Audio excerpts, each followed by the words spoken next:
Okay, good morning. Muna ako ang giatubangan ron. Ako ang gi-assemble, giutro og configure og wirings, Wi-Fi window. Then gamit ang antenna nga directional para maabot sa 1 kilometer. Basta ugasa siya nakatubang, then muna ang cage. So kabalo ko nga 2 to 3 years dying na ang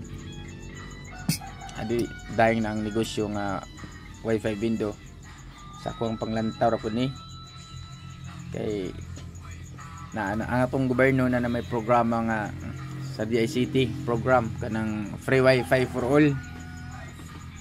So ubang mga kabaranggayan,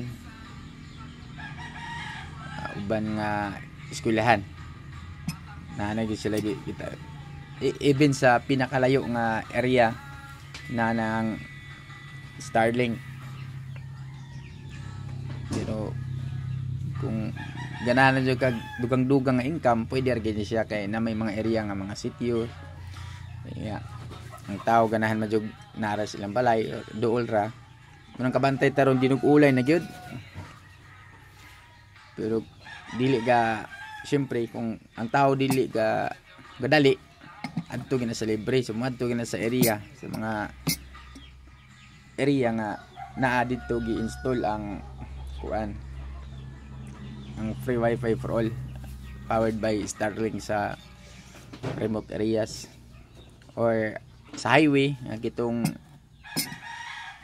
madala ra sa kuan mga ISP like sa Globe, mga ISP provider sa Granadas, Pilipinas, PLDT, ang uban pong mga barangay ni avail pud sila og plan, then may ilang gilibre sa ilahang mga ginsakupan.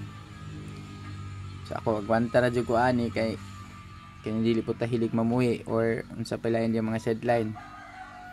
Ganahan mo ko sige atubang aning magsiga-siga. So thank you so much guys for watching. Paki-like and share.